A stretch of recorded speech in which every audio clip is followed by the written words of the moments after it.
salah satu quotes yang paling terkenal adalah kalau mau bisnis jangan takut gagal karena kegagalan itu hal yang pasti. Betul.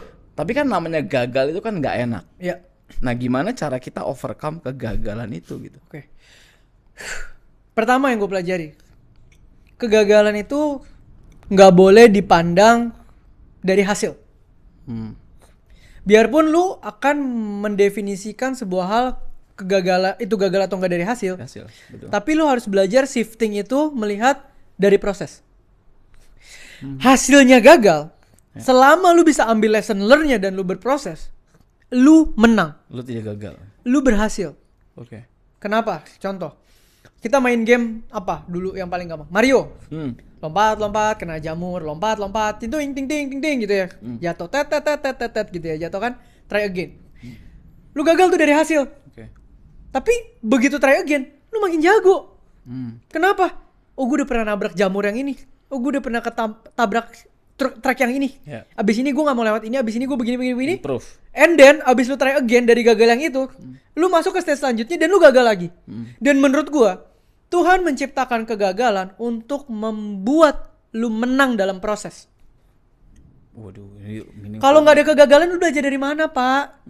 Kalau lu baru mulai langsung berhasil, gue tanya kenapa lu berhasil, isinya semua kecongkakan. bener. Congkak. Emang gue jago. Lah gitu bahasa. Kalau orang lain 5 tahun, gue setahun, gue jago. Iya. Lu belajar apa? Lu cuma belajar sombong. Iya, betul. Tapi kalau lu gagal, lu actually winning inside. Lu belajar. Oh, gue gagal karena kemarin kayak gitu. Sekarang gue nggak boleh. Oh, gue gagal kemarin yang ini. Gue nggak boleh. Oh, gue gagal. Makin lama, lu improve terus. Lu terus berkembang. Lu terus growing sebagai seorang manusia. Dan kalau tidak ada kegagalan, tidak ada perkembangan diri. Oke. Gimana kok cara jadi orang humble? Gampang. Jadi orang sombong dulu terus gagal. Ya. Kalau nggak bisa humble, Pak. Iya, bener. Harus gagal dulu. Karena setelah gagal lu belajar. Ternyata gue nggak sehebat itu ya. Ternyata ini tuh Tuhan yang kasih ya. Baru bisa humble. Oke. Kalau tidak pernah gagal di situ nggak bisa belajar humble-nya. Oh, jadi orang harus persistence. Mental harus tahan banting. Ya kalau kagak pernah dibanting, apa yang tahan?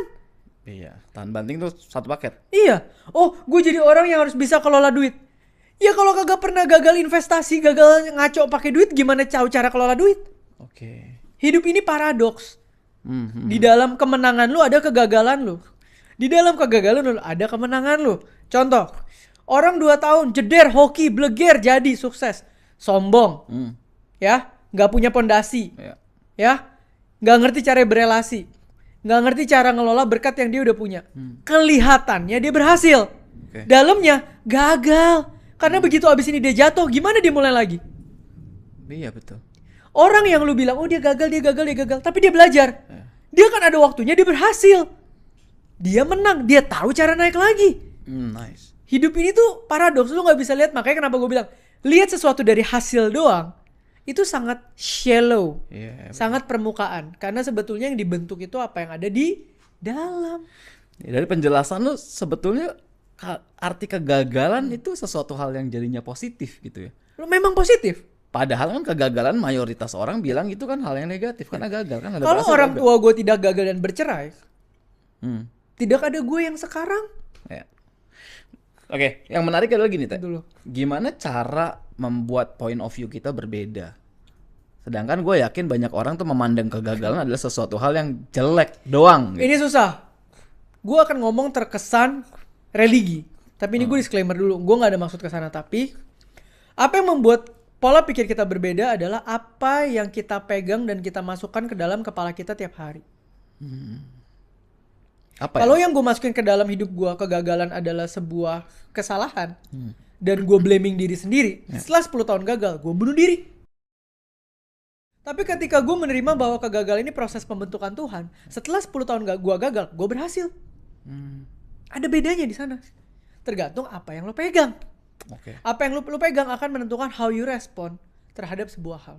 Jadi kalau tanya gue, kok lo bisa punya POV beda-beda dan positif? Ya karena gue ambil dari sumber yang paling positif.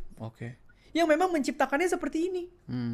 Ya gue tanya gue kenapa beda? Ya begini. Kemarin lu lucu banget lu ngomong sama gue apa? Lu tidak pernah self-claim lu itu wise.